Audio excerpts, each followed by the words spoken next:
Grandes asuntos que están escribiendo la crónica del tablero internacional y de la geopolítica. Antonio Alonso Marcos, profesor de Relaciones Internacionales de la Universidad CEU San Pablo. Muy buenos días.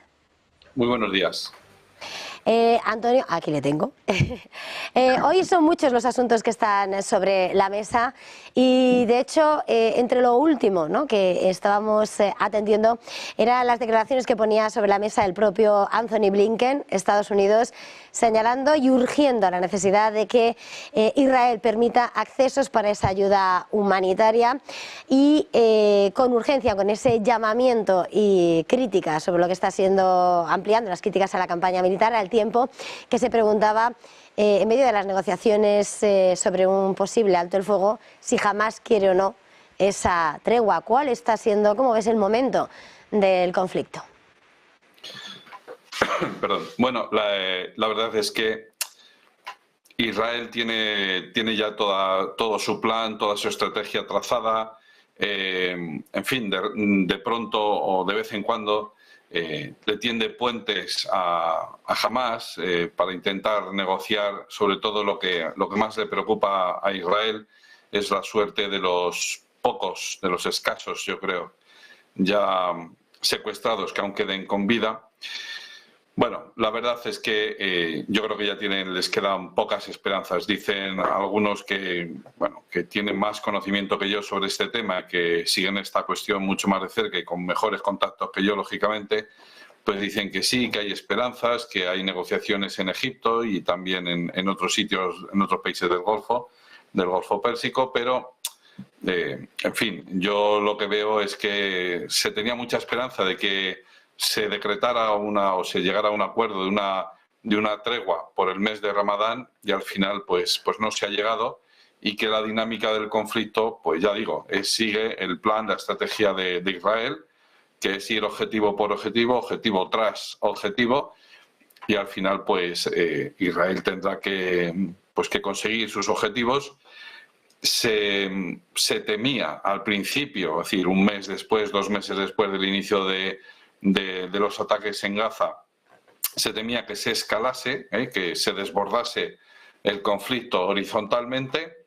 Bueno, pues parece que se ha contenido, y tanto por el lado de Irán como por el lado del Líbano, de Siria, del propio Egipto, pues ha habido muchísima contención y bueno, pues no se ha entrado en una escalada mayor que se podría haber entrado, porque ha habido muchas incursiones, si se quiere, en su propio lenguaje, muchas provocaciones, tanto por un lado como por otro, pues muchas incitaciones para que, ya digo, este conflicto escale. Al final, pues se está quedando, gracias a Dios, reducido a la franja de Gaza, y esto es bastante llamativo, porque por más declaraciones que haya habido por parte de Hezbollah y por parte de Irán, bueno, pues al final no parece que quieran ayudar de manera militar de ese tipo, darles esa ayuda de ese tipo al pueblo palestino. No hacemos más que constatar que el pueblo palestino está abandonado, pero no ahora, sino desde hace bastante tiempo, en el sentido de que la cuestión palestina, el conflicto palestino, estaba fuera de la agenda de los países árabes, ¿no?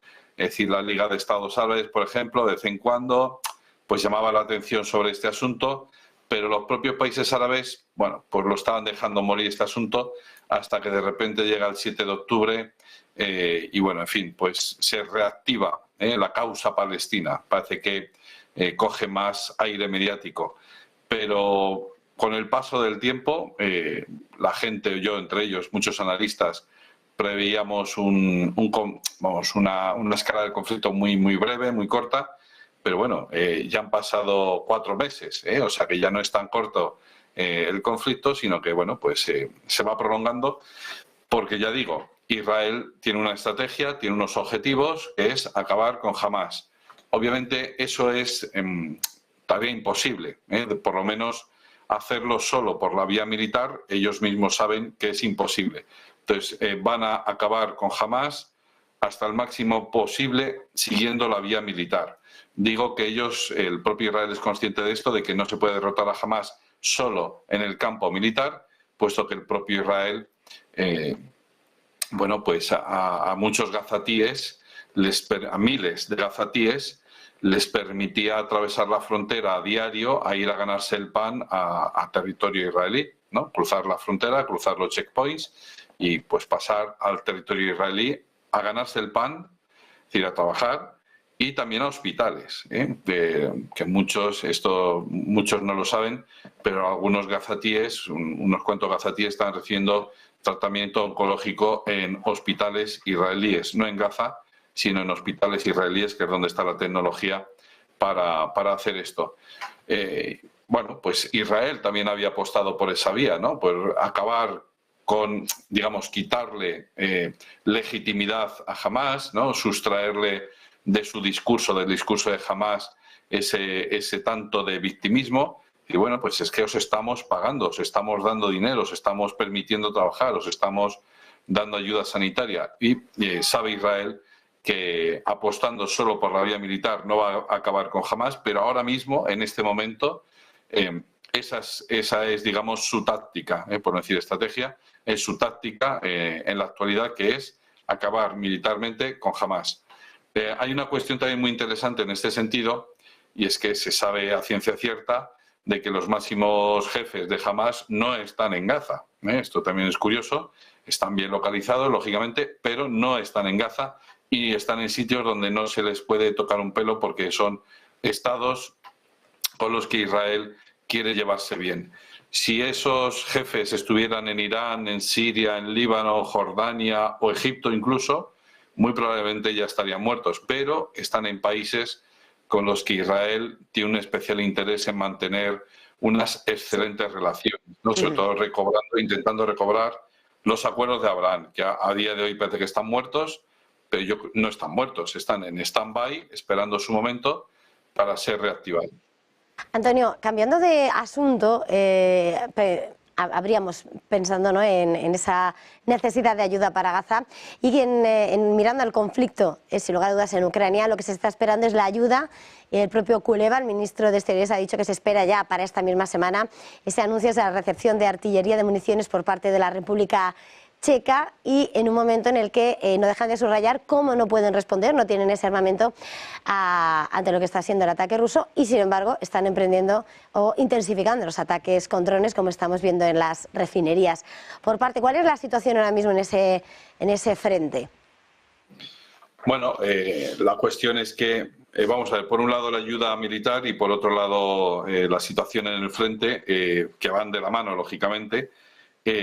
Si ahora se ha liberado un 10% de lo que se quería dar a Ucrania, es precisamente por la necesidad extrema que existe en el propio terreno de juego, ¿verdad?, en el campo de batalla, porque Rusia va avanzando sin parar. Entonces, y esto es muy curioso porque la intención de Rusia, o cualquiera que coja un mapa y que estudie los mapas día a día de cómo funciona este conflicto, la intención de Rusia no es hacerse con el control del territorio simplemente, sino coger posiciones que le permitan defender mejor los territorios que a día de hoy ya Rusia considera que son parte integrante de la Federación de Rusia, ¿no? Entonces, Avdiivka no quiere coger Avdiivka por Avdiivka, sino porque desde ahí se lanzaban ataques contra la población civil de Donetsk y Lugansk. Y cuando digo que se lanzaban ataques, me refiero no hace 20 años o a 80 años, me refiero a desde hace 10 años, desde Avdiivka se lanzaban ataques contra civiles en Donetsk y Lugansk, no contra objetivos militares rusos, sino contra civiles, ya digo, desde hace 10 años. Entonces, hay avances en el terreno por parte de Rusia, pero insisto, no para quedarse ahí, sino para garantizar que desde ahí no se van a lanzar ataques contra sus territorios, lo que Rusia considera sus territorios.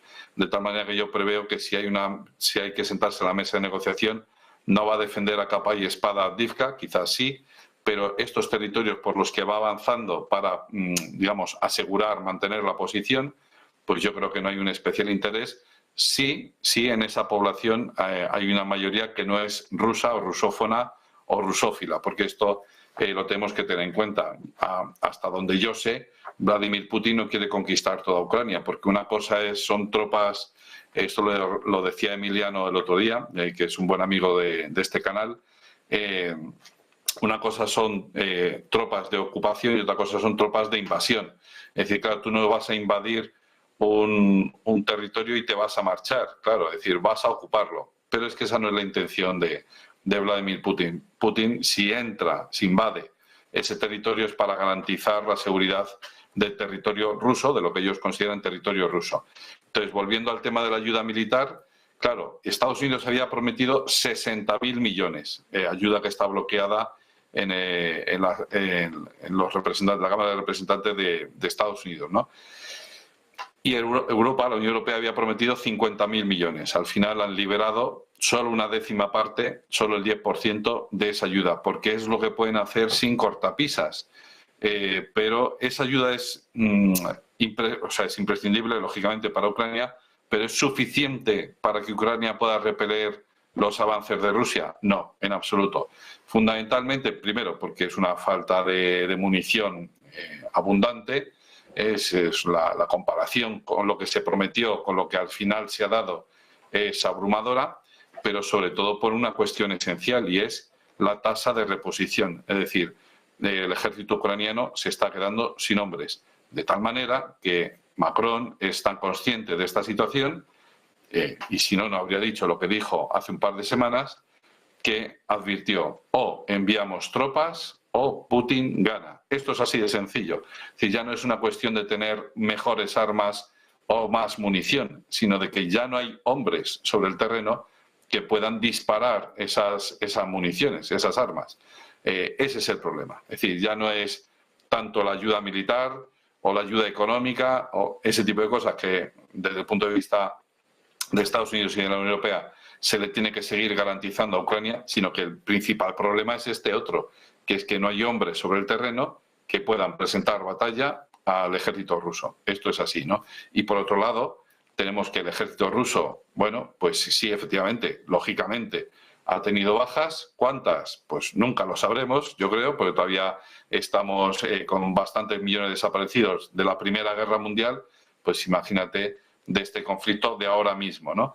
Pues lógicamente nunca lo sabremos, pero es que además mucha gente no tiene en cuenta que Rusia no está sola en esta lucha, y cuanto más tiempo pase, peor para los países occidentales, los países de la OTAN, al fin y al cabo, porque más países se van a sumar a Rusia, porque más argumentos se les va a dar a esos otros países, sobre todo me estoy refiriendo a los del sur global, para unirse a Rusia en esta lucha no contra Ucrania, sino contra ese bloque que ya se ha conformado, que es el de la OTAN, ¿no? Que ya está bien formado, que ya está bien compenetrado, que es el de la OTAN, ¿no? Esta guerra, no lo olvidemos, al final no es una guerra de Rusia contra Ucrania, es una guerra de Rusia contra la OTAN o de la OTAN contra Rusia en territorio ucraniano. Entonces, sí, lo podemos llamar guerra ucraniana, la guerra de Ucrania, pero sabiendo que detrás está esto otro, que es